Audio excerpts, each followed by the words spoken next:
Hi గారు, welcome to our channel. ప్రస్తుతం మనతో పాటు దాము బాలాజీ గారు సీనియర్ జర్నలిస్ట్ ఉన్నారు. వారితో ఒకసారి మాట్లాడదాం. సార్ నమస్కారం సార్. నమస్తే. సార్ గత కొంతకాలంగా కూడా సినిమా ఇండస్ట్రీ ఏపీకి తరలింపు అన్న దానిపైన విస్తృత స్థాయిలో చర్చ జరిగింది. ఇక్కడ కూడా చాలా మంది తెలంగాణ వాళ్ళు వెళ్ళిపోవాలి ఇండస్ట్రీ ఏపీకి, ఇక్కడ అవసరం లేదు అని చెప్పేసి కూడా మాట్లాడారు. అయితే ఇప్పుడు అక్కడ చంద్రబాబు నాయుడు గారు అసలు ఇండస్ట్రీ ఇక్కడ అవసరం లేదు ఏపీలో అని చెప్పేసి అన్నట్టుగా మాట్లాడినట్టుగా వార్తలు వినిపిస్తున్నాయి సార్. మరి ఇక్కడ చూస్తే తెలంగాణలో వీళ్ళని వెళ్ళిపోమంటున్నారు, అక్కడేమో ఆయన అవసరం లేదు అంటున్నారు. మరి ఇప్పుడు సినిమా ఇండస్ట్రీ ఇక్కడ ఉండాలా, పక్క రాష్ట్రం వెళ్ళిపోవాలా, ఎక్కడెళ్ళాలి? ఆ సినిమా ఇండస్ట్రీ కూడా ఇప్పుడు గందరగోళంలో పడిపోయింది సార్. మరి దీనిపైన మీ ఒపీనియన్ ఏంటి సార్? నిన్న ఆయన కొత్త సంవత్సరం సందర్భంగా మీడియాతో మాట్లాడారు చంద్రబాబు. ఆ సందర్భంగా అనేక ప్రశ్నలు మీడియా అడిగితే సమాధానాలు చెప్పారు. ఆ క్రమంలో ఇప్పుడు హైదరాబాద్ నుంచి సినిమా ఇండస్ట్రీ ఆంధ్రప్రదేశ్కి షిఫ్ట్ అయ్యే అవకాశాలు ఉన్నాయా, మీరు ఇక్కడ వాళ్ళని ఆహ్వానిస్తారా అన్నప్పుడు చంద్రబాబు ఒక షాకింగ్ స్టేట్మెంట్ ఇచ్చాడు. అదేంటంటే సినిమా ఇండస్ట్రీ హైదరాబాద్లో సెటిల్ అయింది, అది ఒక్కసారిగా రావడం అంటే సాధ్యం కాదు, మనకు అవసరం కూడా లేదు, ఇప్పుడు మనకి వేరే పరిశ్రమలు తెచ్చుకోవడం మీద ఫోకస్ చేస్తున్నాం, సినిమా ఇండస్ట్రీ ఇక్కడికి రావాల్సిన అవసరం ఇప్పుడు ఏం లేదు. రెండోది రావడం కష్టం కూడా, ఇన్ఫ్రాస్ట్రక్చర్ డెవలప్ లేదు ఇక్కడ. అక్కడంటే మేము అప్పుడు డెవలప్ చేశాము, తెలుగుదేశం పార్టీ తరఫున డెవలప్ చేయడం వల్ల వచ్చింది, అక్కడ ఉంది. సో ఇప్పుడు డెవలప్ కాకుండా వాళ్ళని పిలవలేము, వాళ్ళకి మనం ఏం ప్రొవైడ్ చేయలేము. అమరావతి కానీ డెవలప్ చేస్తే వాళ్ళంతటి వాళ్ళే వస్తారు అనేది ఆయన ఇచ్చిన స్టేట్మెంట్. ఇందులో రకరకాల విమర్శలు వస్తున్నాయి. ఎందుకంటే హైదరాబాద్లో సినిమా ఇండస్ట్రీ రావడానికి ప్రధాన కారణం కాంగ్రెస్ పార్టీ, తెలుగుదేశం కాదు. ఎందుకంటే చెన్నారెడ్డి పీరియడ్లో రమ్మంటే ఫస్ట్ అక్కినేని నాగేశ్వరరావు ఫ్యామిలీ ఇక్కడికి వచ్చారు చెన్నారెడ్డి పీరియడ్లో. ఆయన ప్రొవైడ్ చేస్తాము అని చెప్పి ఆయన పీరియడ్లోనే ల్యాండ్స్ ఇవన్నీ ప్రొవైడ్ చేసి వాళ్ళకి వసతులు అవన్నీ ఇచ్చారు.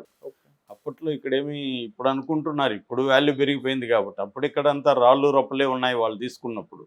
దాన్ని వాళ్ళు కష్టాలు పడి ఇన్వెస్ట్మెంట్ చేసి దాన్ని డెవలప్ చేసుకుని చేసినాక ఇప్పుడు వాల్యూ పెరిగింది కాబట్టి మనందరికీ వీళ్ళకి ఎకరాలు ఎకరాలు ఇక్కడ జూబ్లీస్ ఇచ్చేసారా అనే ఫీలింగ్ ఇప్పుడు ఉంది. కానీ అప్పట్లో అది లేదు. అది అలాగా మొత్తానికి వచ్చారు. సరే, ఆయన చెప్పినట్టుగా ఆయన హైదరాబాద్ ఇన్ఫ్రాస్ట్రక్చర్ని డెవలప్ చేయడంలో ఖచ్చితంగా చంద్రబాబు పాత్ర ఉంది. అంతకుముందు కాంగ్రెస్ ఉంది, అనేక తర్వాత కాలంలో రాజశేఖర రెడ్డి డెవలప్ చేశాడు, తర్వాత బీఆర్ఎస్ వచ్చినాక 10 ఏళ్లలో ఎంతో డెవలప్ జరిగింది హైదరాబాద్ ఇన్ఫ్రాస్ట్రక్చర్. కాకపోతే ఆ టైంలో చంద్రబాబు చాలా డైనమిక్గా పనిచేయడం, కానీ ప్రోయాక్టివ్గా ఆయన పనిచేయడం. ఎందుకంటే మన్మోహన్ సింగ్, పివి నరసింహారావు సంస్కరణల్ని ప్రోయాక్టివ్గా అమలు చేసే చీఫ్ మినిస్టర్ లేకపోతే కూడా స్టేట్స్లో జరిగేది కాదు.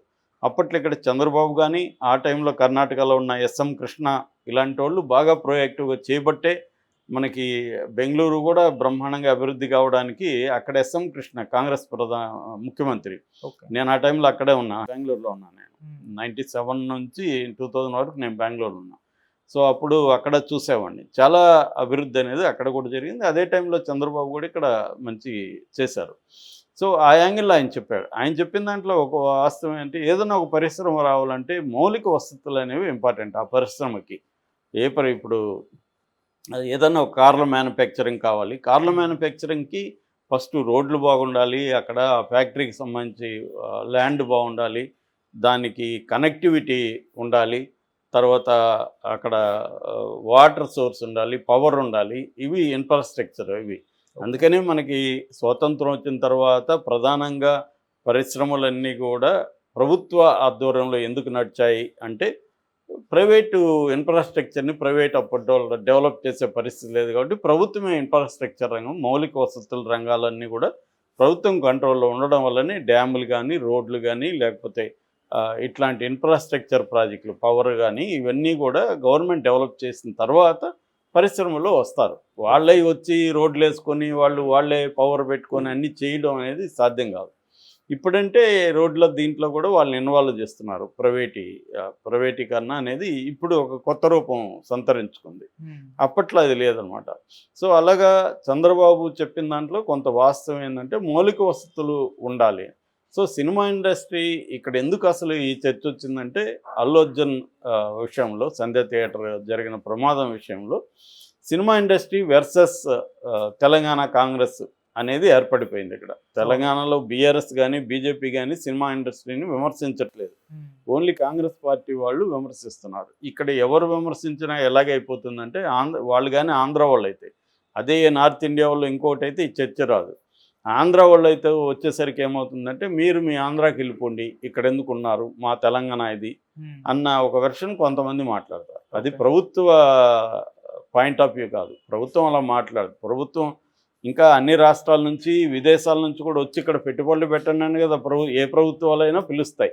కాకపోతే ఉద్యమ కాలంలో ఆంధ్రులకు వ్యతిరేకంగా రావడానికి దానికి ఒక చరిత్ర ఉంది. ఎందుకంటే ఆంధ్ర పెట్టుబడిదారులు కావచ్చు, ఆంధ్ర పెత్తందారులు కావచ్చు, తెలంగాణ సంస్కృతిని అవహేళన చేయడం, తెలంగాణ రిసోర్సెస్ని ఎక్స్‌ప్లాయిట్ చేయడం, ఇట్లాంటివి జరిగాయి, అనేకం జరిగాయి. నీళ్లు, నిధులు, నియామకాలు ఇలాంటి వాటిలో అన్యాయం జరిగింది కాబట్టి తెలంగాణ ఉద్యమం వచ్చింది.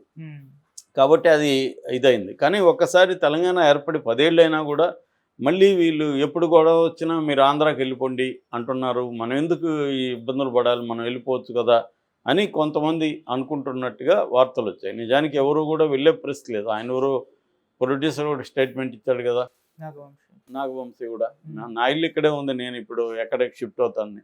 అలాగే ఇక్కడ ఏంటంటే ప్రముఖులకు అందరికీ సినిమా వాళ్ళకి స్టూడియోలు ఉన్నాయి, ఇండ్లు ఉన్నాయి, ఆస్తులు ఉన్నాయి హైదరాబాద్లో.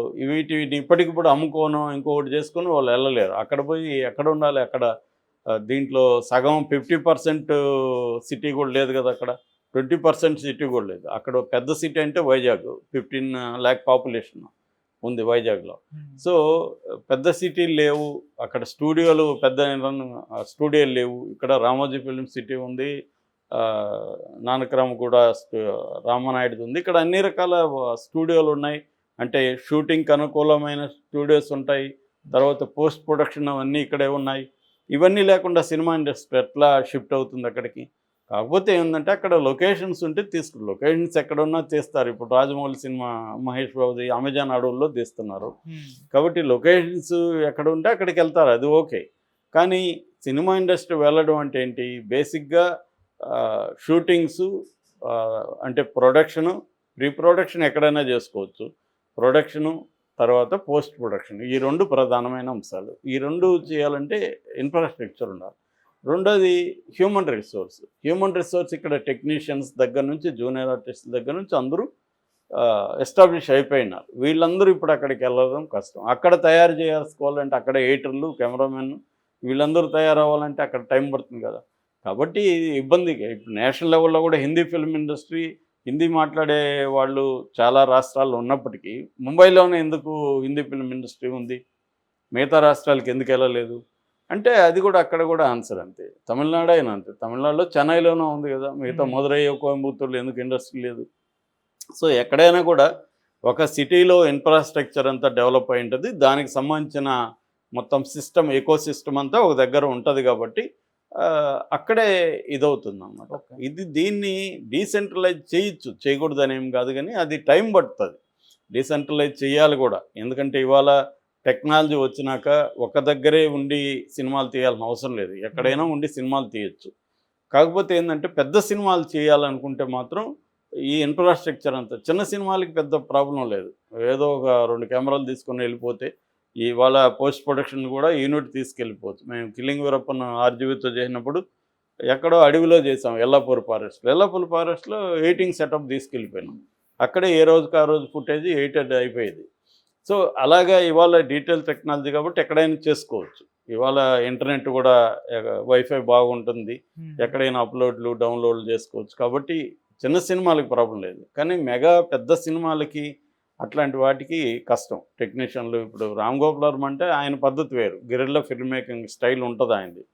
కానీ ఇక్కడ అట్లా ఉండదు కదా. మిగతా సినిమాలకి ఇక్కడ స్టూడియోలు కావాలి, సెటప్లు కావాలి, ఇవన్నీ ఇక్కడ ఎప్పటి నుంచో ఎస్టాబ్లిష్ అయింది కాబట్టి టైం పడుతుంది. కాకపోతే అసాధ్యమైతే కాదు, ఎందుకంటే చెన్నై నుంచి ఇక్కడికి రాగాలేంది, ఇక్కడ నుంచి అమరావతికి ఎందుకు పోలేదు? పోవచ్చు. కాకపోతే ఇక్కడ పెద్ద సిటీ, చెన్నై నుంచి హైదరాబాద్ కంటే హైదరాబాద్ పెద్ద సిటీ.